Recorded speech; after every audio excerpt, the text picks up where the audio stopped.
Everyone, welcome to Barca News. It is November 5th, 2025, and Jean Laporta has set a return date to the Spotify Camp Nou. Also, Barcelona scouts were seen tracking a German Wonderkid.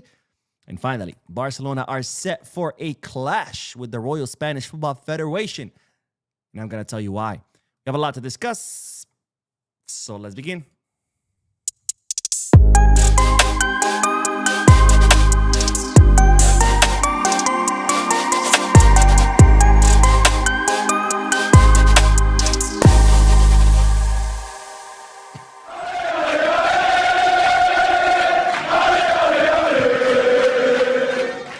Hello everyone, welcome to the channel. My name is Mo and this is the Barca News live podcast, which is on every Mondays, Wednesdays, and Fridays, where we not only discuss Barcelona news, but we also get to interact with you lovely people in the chat section by reading your comments, answering your questions, and getting a discussion going. So start dropping your comments in the chat section so I can read them. If you are watching this once it ends, don't worry. We'll be putting timestamps in the description and chapters in the timeline in case you do want to skip through the discussion and get straight into the news. Having said all that, make sure to hit the like button, subscribe to the channel, drop a comment. If you're looking for any Barcelona jerseys or merchandise, make sure to Goal Kids, Get Back, or Fanatics. If you are looking to place any sports bets, make sure to bet us. All links are down below in the description.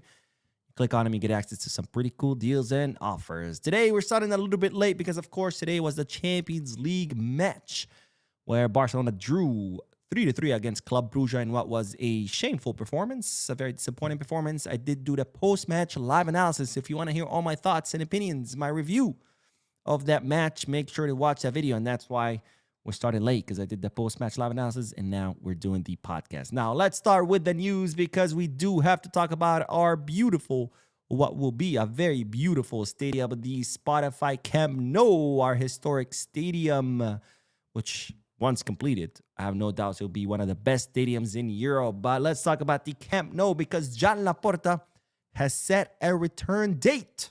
This is not me telling you. This is the president of FC Barcelona telling you when we'll be back. Now, let's recap a little bit, because as you know, Barcelona have a license to play at the Camp Nou. They could be playing at the Camp Nou. They received that license last month. It's the Phase 1A license, which houses 27,000 people. It's one of the lateral stands plus a section of the south goal.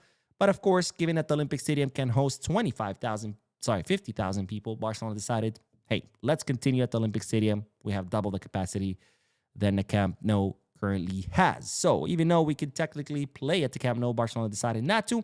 And instead, Barcelona want to go back to the Camp Nou once we get our second license, which is the 1B phase. This would include both lateral stands and that entire south goal section. All that together can house 45,000 people, which is very similar to the capacity of the Olympic Stadium. That's when Barcelona want to go back to the Camp Nou. Now, I told you yesterday that Barcelona have already contacted the city of Barcelona, to begin processing the second license. So the city will now have to send inspectors to inspect the new sections under the Phase 1B. And if everything pans out, Barcelona will get the second license and we'll be back at the Camp Nou.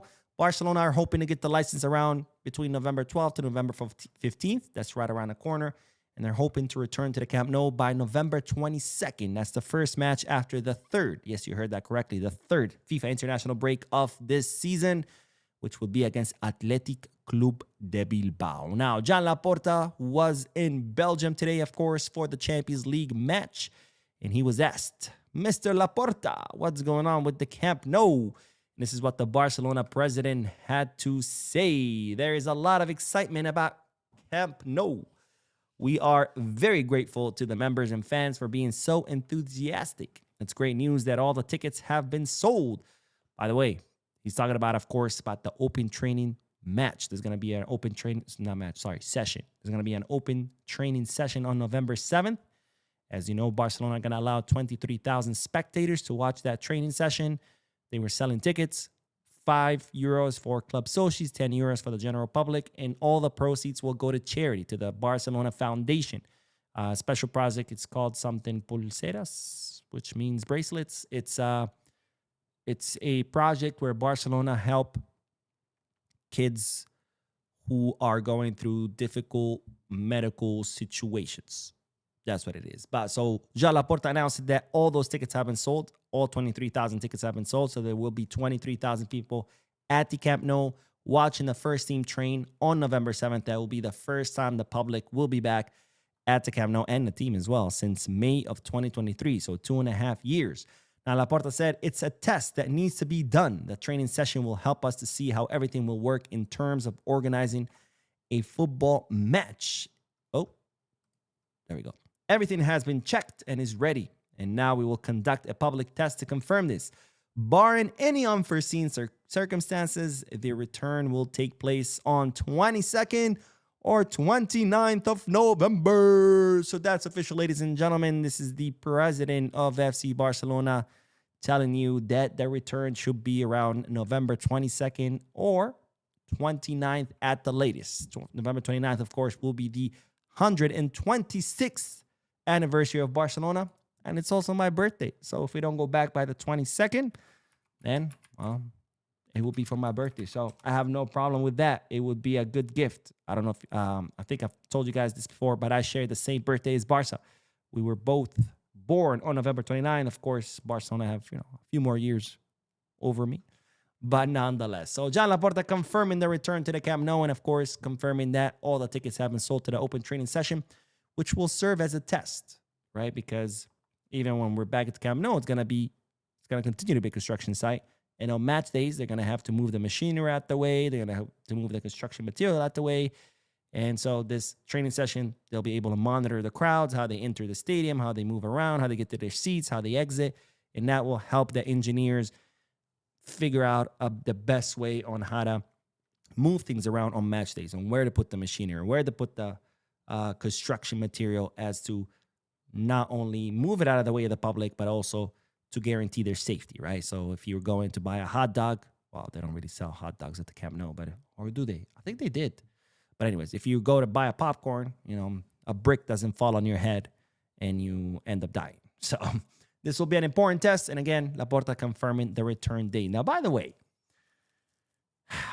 I feel like the stadium is cursed because check this out.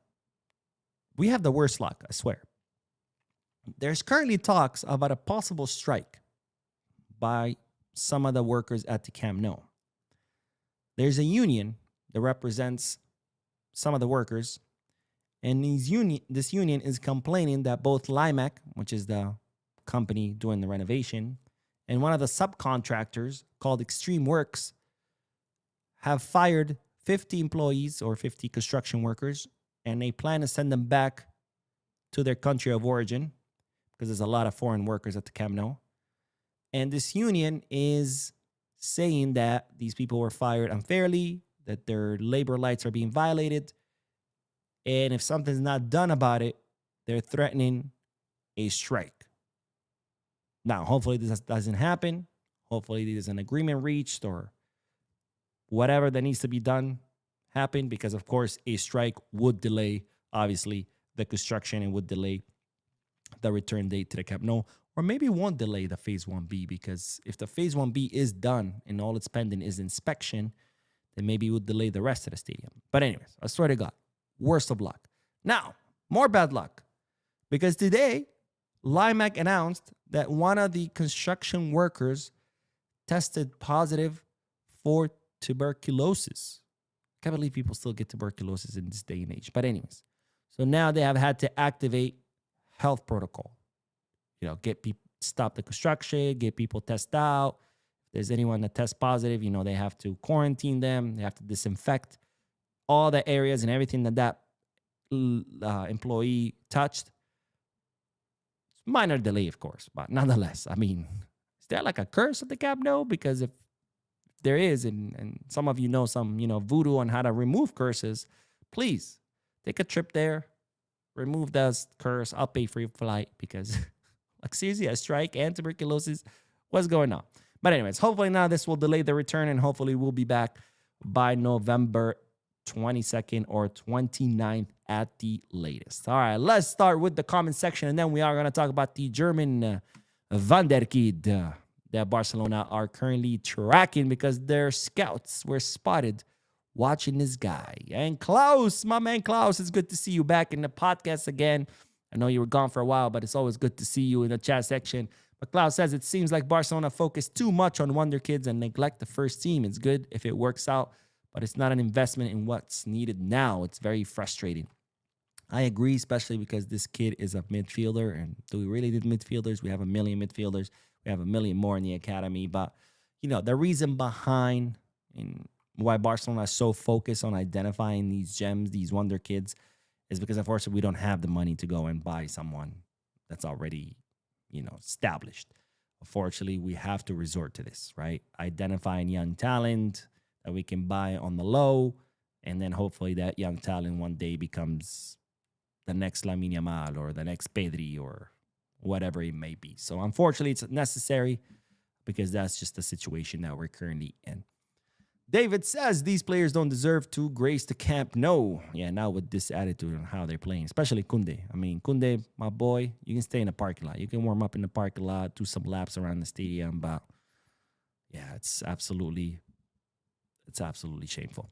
Street Fighter says Flick has to either change the player or the style of play. If not, nothing will change. Yeah, if these players, like I said during the post-match live analysis, without the press, the highline doesn't work. You need to press. And if the players are not going to press, then we need to figure out a new system because it's one or the other. They either press and we keep the highline, which we've seen it works. People are all complaining about it, but they were very happy to celebrate when we were thrashing Madrid and thrashing Bayern and thrashing all these teams. They were happy to celebrate it. And they were happy to celebrate the trophies. But now all of a sudden, oh, it's the worst thing ever. So we either keep the high line, but the players have to press, or if they don't want to press, we're going to have to figure out something else because without the press, there's no high line, there's no system, there's no flick ball. You need the press. This is kind of like El Cholo Simeone's players not defending. If they don't defend, his system doesn't work because his system relies on the players defending. That's what they do. They park the bus and they wait for a counterattack. And if you're not defending, then what are you doing? Here, if you're not pressing, then what are you doing? But anyways, Klaus says, I support FC Mo. Well, thank you, my friend. Maybe I'll start my own football club. Let's do it. And Prof says, Mo, right now we need Coutinho back to add more tread on the attack, and Torres have to be benched as he's not good enough as a starter. Juan Garcia is also needed as Tech is just not good enough for us. I do agree, of course, that we need Coutinho back. Coutinho is very much missed. But don't get your hopes up thinking that once Coutinho comes back, it's it. Problem solved, and the team is going to go back to what they used to be, because that's not the case, okay? Is the presence of Coutinho going to help? Absolutely. His work rate, his intensity, his grit, his fight, it's unmatched. Well, maybe Gabi can match it. And it's definitely going to help on the left flank because right now we have Balde, who just completely gets lost when he attacks and doesn't track back, and Rashford doesn't bother to track back either. So we don't have anyone defending on the left flank. So obviously Rafinha can help with that. But don't think this is going to be the solution because it's not. Let's not forget, Rafinha was also there at the beginning of the season when Barcelona were also playing like shit. So not to take away from Rafinha, but this is a whole team problem. And Rafinha is just one guy. We need the whole team to step it up, not just for one guy to return. Let's see. Klaus says FC Mo would handle the finances better. I hope so. I hope so. And Danny says, trust Laporta at your own peril. And El Raul says, Mo, this squad is shit. For being honest, Yamal, Pedri, and a few are world-class. The rest are horrible, and our defense structure is awful, making the whole situation atrocious. That's true. There are some players who, under normal circumstances, i.e. under a healthy, financially healthy club, they wouldn't be there. Like Ferran, for example. There's just one example. I don't want to just pick on Ferran. But as we've seen, when a team works as a team, those players improve. The whole team improves. So would it be better to have better players? Yes. But is it a must to succeed? No, because this team succeeded last season. But the problem is now these players are not playing as a team. And when the players are not playing as a team, those who are the weaker links, they get exposed. So that's the problem. Spooky says, yesterday Bayern played with the same high line we use and dominated PSG. Why can't we do the same? Exactly. Thank you for bringing that up. right? For the people like, Highland doesn't work. Highland this, Highland that. It's like that's the last word they learned, and it just got stuck in their head. It works. We saw it work last season. We saw it work when Flick scored 82 against us. We saw it when Flick work when Flick won a sextuple. Something only 2 coaches in the entire history of football have been able to do. Flick being one of them, of course. We saw it work yesterday. But why did it work? Because they actually applied it correctly. And that includes pressing. Pressing. But unfortunately, people have tunnel vision. And they can't take a step back and realize it's not the highline that's the problem. But that's the easy thing to pinpoint, right? It's just easy to scream, highline. Because anything else would take a lot more analysis than just screaming the words highline. And Sanjog with the generous donation. As always, thank you so much, my friend, for your constant support of the channel. But Sanjog says, I love Lamine, and he was the only one trying to score today, especially in the second half. But on the other hand, he misses some easy chances to score. Yeah, I think Lamine Yamal is back. I think today was definitely like his old self. We saw a little bit of it against Elche, but he wasn't able to maintain it. It was only during the first half against Elche, and then he kind of disappeared. But today, I mean, it was just him. And Fermin, by the way. Fermin, really good match by Fermin, but Fermin is always the kind of player that just leaves it all on the field. But as far as missing chances, I mean, that's just going to come with time. The more experience he gets, the more he will be making those. So that's just a matter of time. He just has to polish that. But it's glad to see that Lamine Yamal is back to his old self. Now, back to the news, because speaking of young, talented players, not that the next player is like Lamine, but speaking of young, talented players, let's talk about the latest Wonderkid that Barcelona are currently tracking. And it's no other than this guy that you see on your screen, whose name is Kenneth Eichhorn. I hope I said that correctly. I don't know any German except Danke. And that's it. But Kenneth Eichhorn is a 16-year-old German midfielder. He currently plays in the Bundesliga 2. In other words, the second division of the German league. And he plays for Hertha BSC. Now, Kenneth Eichhorn has been playing mostly as a defensive midfielder, even though he can play in different positions in midfield. But that has been his main position since he broke into the senior team of Hertha BSC. And he's a player that's described to be more mature or mature beyond his years as a footballer. He has great positioning and impeccable ball distribution. And these skills and qualities have made him one of the most standouts, up-and-coming players in Germany. Now, Barcelona scouts were spotted recently at one of Hertha's matches watching Kenneth Eichhorn. It looks like Barcelona are, tracking him, trying to see how he ends up developing. But this is how promising this player is. Not only Barcelona's scouts have been seen watching him, but also scouts from Real Madrid, Manchester United, Manchester City, PSG, Liverpool, and even Arsenal have all sent scouts to watch Kenneth Eichhorn. But that's not it, because obviously German teams are also watching him. German teams have also sent scouts to watch him play, such as Bayern Munich, Leipzig, Eintracht Frankfurt, and Bayer Leverkusen. And this guy is so promising, and there's so much interest around him that there's currently a joke going around that's saying that Hertha's stadium pretty much has no fans. It's just all scouts from all clubs going to watch Kenneth. Now, it's reported that Hertha BSC are open to sell Kenneth, but they would want around 20 million euros. And of course, it was expected, because when there's this much interest, this much demand for your player, of course, price is going to shoot up. Now, I've never seen Kenneth Eichhorn play, but for 20 million for a 16-year-old midfielder, I don't know if that's really an investment we need to make. Now, I understand that Barcelona are currently now mostly focusing on young up-and-coming players because of our financial situation. You know, they're constantly looking in the market for young kids who can don't cost too much, that we can bring to the club, and hopefully they can become stars, because we cannot afford to pay for stars. But given how La Masia is, given all the talent that we have in La Masia, given all the midfielders we have in the first team, I don't know if 20 million euros for yet another midfielder would be the right choice. But nonetheless, that's the news.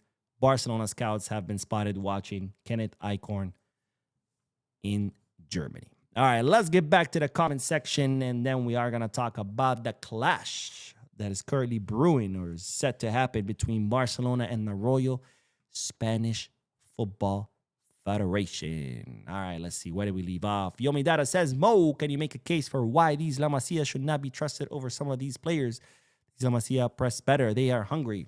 I can't make the case because, you know, I've said it time and time again. Some of these players need to be benched. Kunde, I don't care how experienced he is. I don't care that he cost 60 million. I don't care that he just renewed. If you cannot play, you cannot be bothered to run, you cannot be bothered to pay attention, because Kunde today was constantly breaking the offside trap. Constantly. You can't bother to do your job, you need to go to the bench. Simple as that. And maybe that time on the bench will help him reflect and understand that, hey, this is not a guaranteed position, you know. So, shame on my shame, says Sup Potato Chip. I like that. If I'm being honest, the state of the team so far this season, as well as the Camp Nou drama, has almost got me at the point where I couldn't care less if I see a match or not. I feel you, my friend. I feel you, my friend. Unfortunately, I can't stay away. As bad as it gets, just an addiction, I guess. I have to watch. I have to watch. As painful as it might be sometimes, I just cannot stay away. And Night Game says, if there is one word to describe Barca currently, is sloppy and lazy. I think I would agree with that.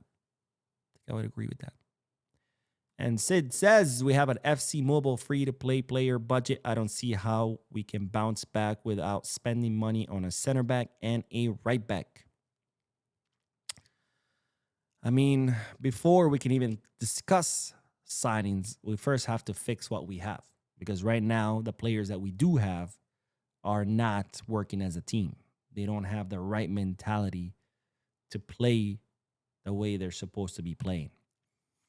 And until you fix that, until you fix the mindset of these players, it doesn't matter who you sign. Because you might sign someone and they might come home motivated and they might be, you know, leaving it all on the field. But at the end of the day, eventually when they see that their teammates are not pulling their own weight, they're going to fall into the same trap and they're going to stop caring too. So before we even talk about signing this and signing that to try to fix things, we first have to fix what we have before we could think about something else. Because look at Fermin. Fermin hasn't given up, but he's just one guy. Lamine today, he was pretty much carrying a team on his back. But again, he's just one guy. We need the entire team to row together. And until the whole team can row together, it doesn't matter who we sign. George says, Hansi Flick is the best manager out there. Give him his players and see him dominate football for a longer period. It's the players' fault. For some reason, they don't want to play the tactic. I do agree with that. The system is not being applied correctly. But it is going to be the responsibility of Flick to figure out how to fix that, right? Because he is the coach after all. And he's going to have to figure out how to revert the situation when it comes to the mentality of these players.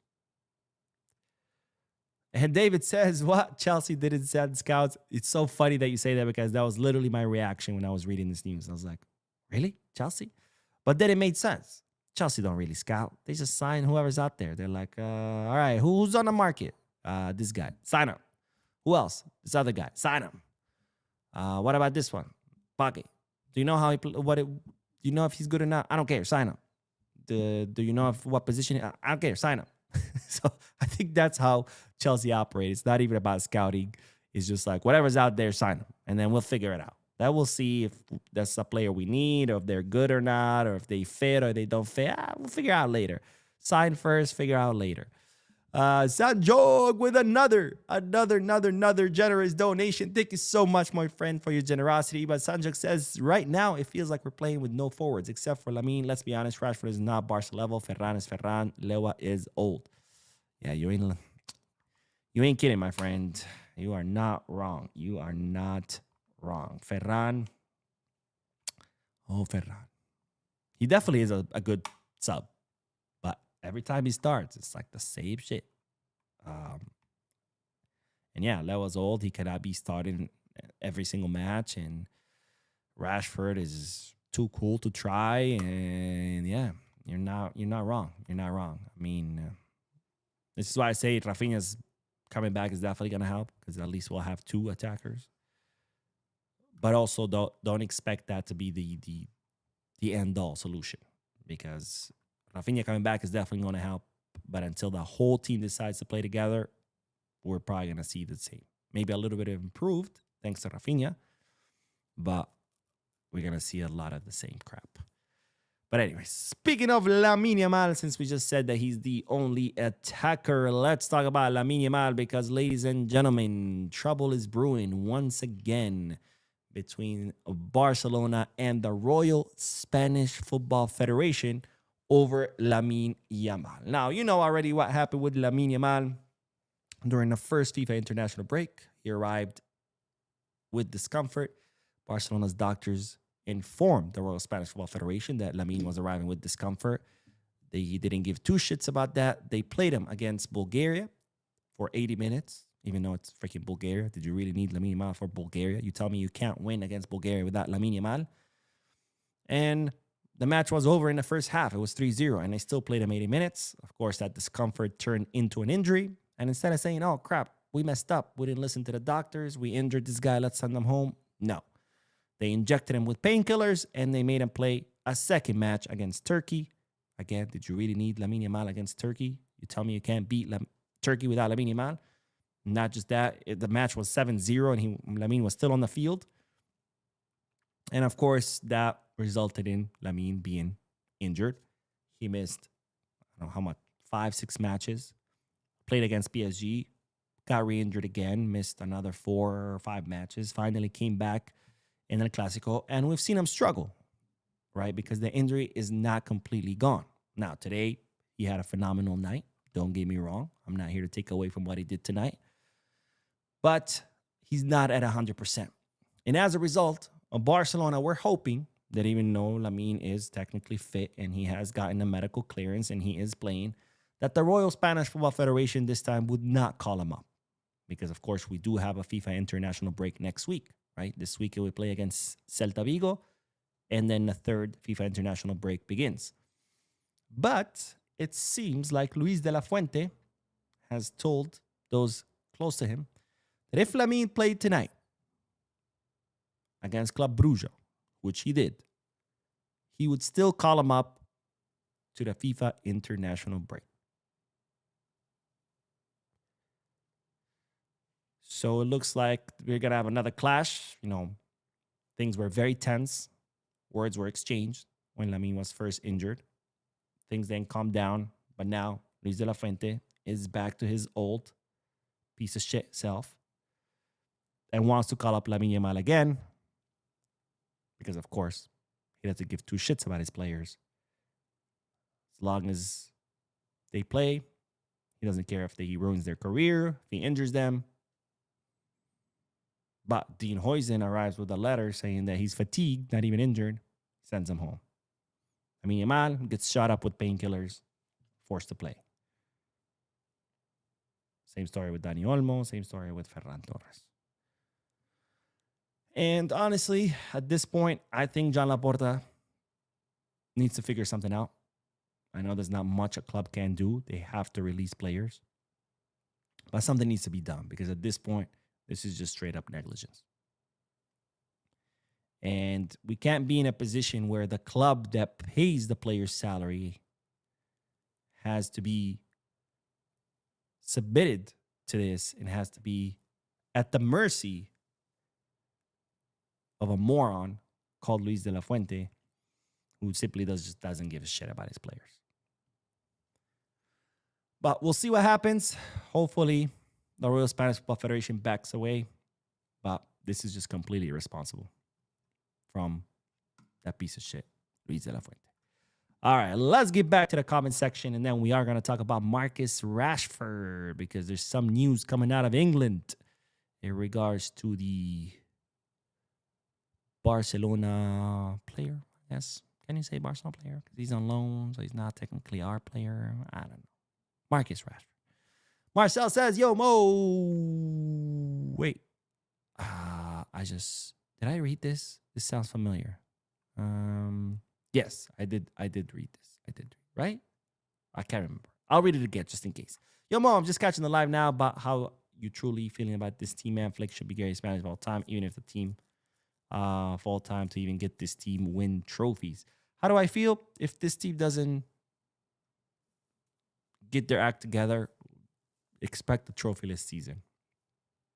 Now, if the team can do what we know they know how to do, which we saw it last season time and time again, then sure, we can start competing for everything again.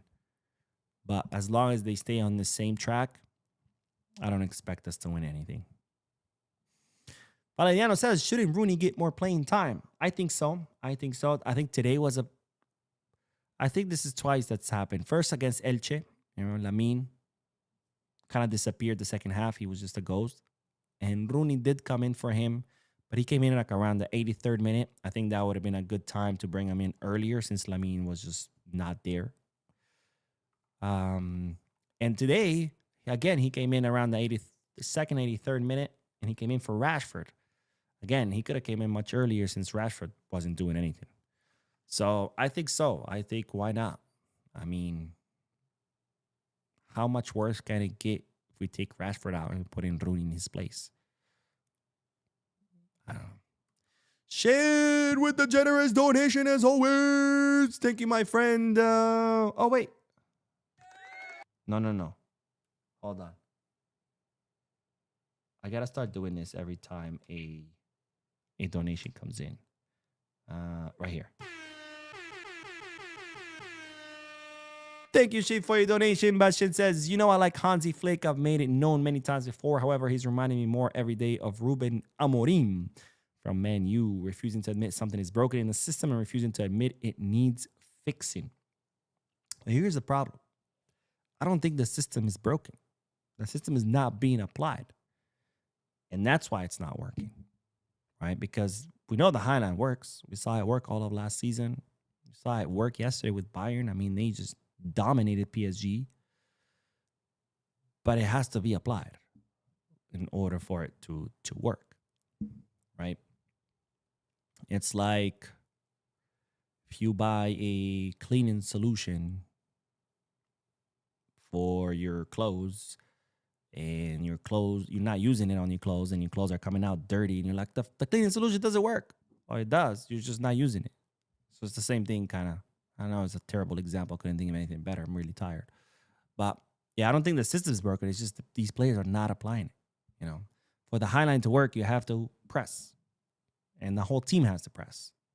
Because a lot of times I see they either don't press, they just stand there waiting for the other guy to make his move, or they're like backing away as the other guy moving forward. Now, not only do they not press, but when they do press, it's just one guy pressing, right? One guy goes towards the other player who has the ball, and that's it. And that cannot be a press. The whole team has to press. That means if I go after the guy who has the ball, my teammate has to go to the guy to his right, and my other teammate is going to have to go to the guy to the left. That way, not only am I preventing the guy with the ball to make a move, but now he has no options because his teammates are also being marked by my teammates we immediately rush to press them, right? Because if only I press, if only I go after the guy with the ball, well, all he has to do is just pass the ball to the guy next to him. And now I just ran for nothing. So now I go to the other guy. And now he passes it back. Now I'm just chasing the ball like a cat. And all I'm doing is exhausting myself. But if we all press as a team, I go after the guy with the ball, and every single teammate of mine immediately rushes a different player from the opposing team. Now the guy with the ball, not only he might make a mistake because I'm rushing him and he has no time to think or react, but he also doesn't have any open players to pass to. So now I can force the mistake. Now I can take the ball away from him. But if we don't do that, if we don't press, or if we do press, but it's only one, maybe two people pressing, then of course the highlight's not going to work. Sanjog says, and what's up with Szczesny? It looks like he doesn't even care. The misses today, the hesitation to come forward were ridiculous. He's not the last season's Szczesny. I would rather play our academy goalkeeper. I think he's tapped out. I think he's, in his mind, he's on the beach drinking a margarita with his wife, watching his kids play in the sand. I think mentally he's just gone. Like, I think he's just done. That's what I think, because, yeah, I mean, it's crazy. And Shay with another donation. I'm loving this horn. Says, to clarify, certain players are what's wrong with the system, just nut up and admit when the press asks you what the problem is, and maybe we'll wake those responsible the hell up. That's it. Maybe. But I mean, you heard Ferran Torres, right? Against Elche. Oh, this is the Barca from last season. I was like, excuse me? The Barca from who? So, yeah. But just like I don't blame the system, I think it's also going to be the responsibility of Flick to revert this situation. Like, I don't know what he's going to have to do. I don't know if he's going to have to level with these players, kind of like what Luis Enrique did. I don't know if you guys remember what Luis Enrique, Trebel season. The first half of the season was pretty bad, and because there's a lot of egos, the old guard, the Messi and company, kind of wanted to do their own thing. And then Luis Enrique had to level with them and sit down and be like, look, if you guys just give me your undivided attention, your sacrifice, I can turn you into, I can get you results. And they did, right? They all agreed, and they all came together. And we ended the season with the Champions League, La Liga, and the Copa del Rey. So I don't know. Maybe that's what Flick has to do. Sit down with the players and be like, what the fuck are you guys doing? Like, I know you could do better than this. I don't know, but he's going to have to figure something out, because this cannot continue. This cannot continue. All right, let's do the last bit of news. And the last bit of news is regarding Marcus Rashford, because today media outlets in England are reporting that if Rashford does not stay at Barcelona, Man U already have other alternatives. It seems that there are other clubs who have been inquiring about Marcus Rashford, calling up Man U like, hey guys, what's up? Can we have this guy? And it seems like the biggest one to have been inquiring about Rashford is PSG. Paris Saint-Germain. So it looks like PSG interested in Rashford, but given that the player has been insisting that he wants to stay at Barcelona, they haven't really made any direct contact with the player or his representative. But nonetheless, they're there. They're in the background watching what happens to see whether Barcelona end up signing Rashford or not. And if not, they could make a move.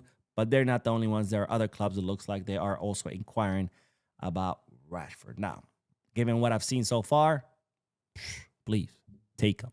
Have fun, because honestly, I don't see how I could justify 30 million euros for Rashford. I mean, sure, yeah, he's scored some goals and he's provided some assists, but I don't think that's enough. I mean, we talk about players sometimes giving a good performance in a match and then ghosting for several matches. This guy does it during the match. It's like he plays a few minutes and then he ghosts, and then he appears again and then he ghosts. It's like we can't have that. We need consistent performance throughout the entire match and through most of the season. Now, all of the season, that's impossible. And this so far, I'm not seeing it. So I don't know if I could justify 30 million for Rashford and his salary. So please, PSG, if you want him, take him, because this is not it. Now, of course, maybe things change. This is as of today, November 5th. Hopefully he does prove me wrong. But what I've seen so far, I don't think it's enough. Maybe I'm wrong. Let me know what you guys think. And with that, there's no more news. So let's do more comments. And then we will end this because it's a depressing day. I want to go to sleep. I want to shower, sleep, forget today happened.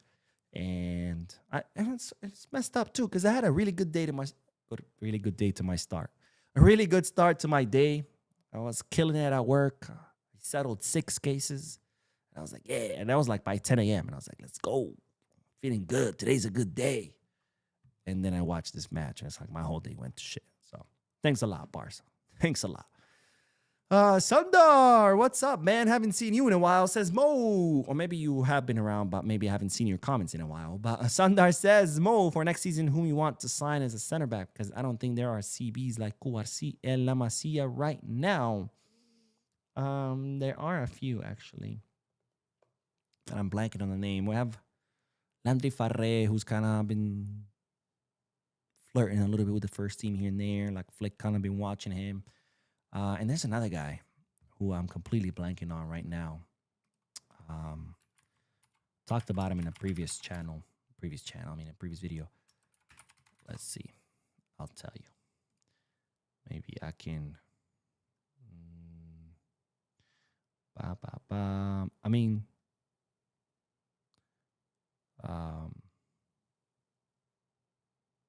What's his name? I just cannot remember right now. I can't think right now. My brain is fried. But there's a few names right now in the academy. There's Cuenca too. Katana says Cortés. I don't think Cortés is the one that's been. There's Olmedo as well.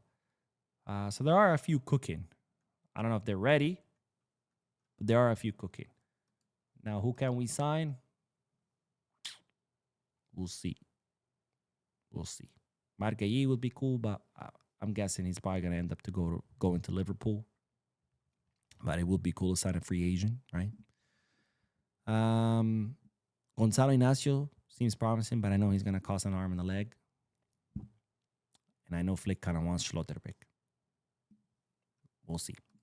Shin says, watch Deco have Laporta pull some more levers to buy yet another player we A, don't need, and B, can't afford. Yeah. We'll probably sign another midfielder. Fuck it. Why not, right? We needed a left winger. We signed Olmo. That made sense, right? So, and for 60 mil, by the way. And someone who's injury prone. So, yeah, why not? Fuck it. Bring another midfielder. Why not? Mino says, hey, Mo, I don't want to criticize the Highline because when the players are at their best, this tactic works brilliantly, but I think we need a proper contingency plan when it becomes a bit shaky. I mean, that's the thing about the Highline, right? There is no contingency. It's high risk, high reward. I'm not sure what a contingency would be because if you're applying it correctly, there's nothing to worry about, right? Because they're caught in offsides, it's over. The play's over. And if it doesn't work, I mean, maybe having a better goalkeeper, which we do. We have Juan Garcia, but of course he's injured. But besides that, I can't imagine what contingency plan could there be. Because if you don't apply it correctly and the player is gone, he's gone. And you can try to chase him down and hope for the best, which we know Araujo can do. He can chase players down. But I can't think of what else can be done. And Shane, with his generosity, gifting 5 memberships. Thank you so much, my friend. And let's see who are the lucky 5 who have won a membership. We have Klaus. Klaus is an OG of the channel, by the way. He's been around for a very long time. So it's good to see that you are a member now, Klaus. Thank you, Shane, for your gift. King City FC. King City FC has also been around for a while. Chiefin has also become a member. Danelle Gomez has also become a member. And then John from Dahi has also become a member. So welcome. Wait, that's wrong. There we go. Welcome to the Barca News membership. As channel members, now you have access to the Discord server. There is a post on the community tab that can only be viewed by members, and now you're members, so you'll be able to see it. There's a link on there. You can click on it and join a Discord server. Make sure you're logged into Discord with the same email you log into your YouTube account, so it recognizes you as a member. Otherwise, it won't let you in. And also, Saturdays, the MoCast, which is the podcast for channel members only. So thank you, Shin, again for your generosity, and welcome to our newest 5 members. I'm totally gonna abuse this this horn, by the way. I hope it's not too annoying. Alejano says, Flick must be seated and shouting his players, but I feel due lack of competition for the position. Some players take it lightly. Maybe that's what I'm saying. Maybe it's just time to bench Kunde. And, okay, put in Eddie Garcia in his place.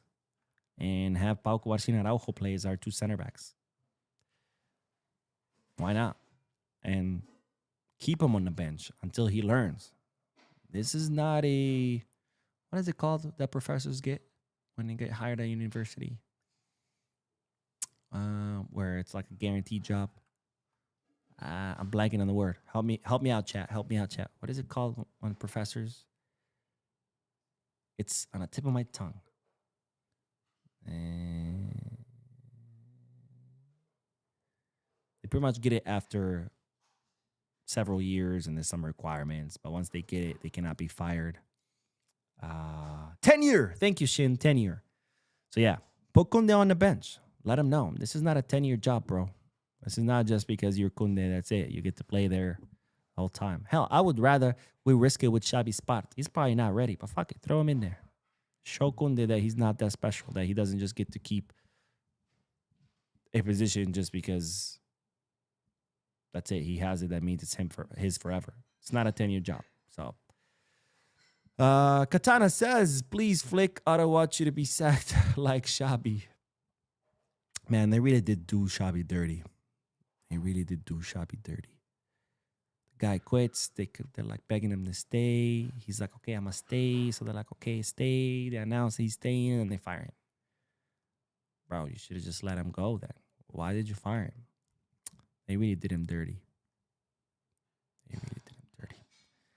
Let's see. Let's do one more comment, and then we'll end this. Let's see. I'm kind of trying to scroll up to see what did I miss. Danny says the players can't press 90 minutes. They're not robots. That's why other teams don't play Highland all the time. They know and when not to. Flick wants to play 90 minutes in every game. That's suicidal. You don't have to play it 90 minutes. If you up, I mean, everybody's acting like this is something we're trying out new. And we're like, it's not working.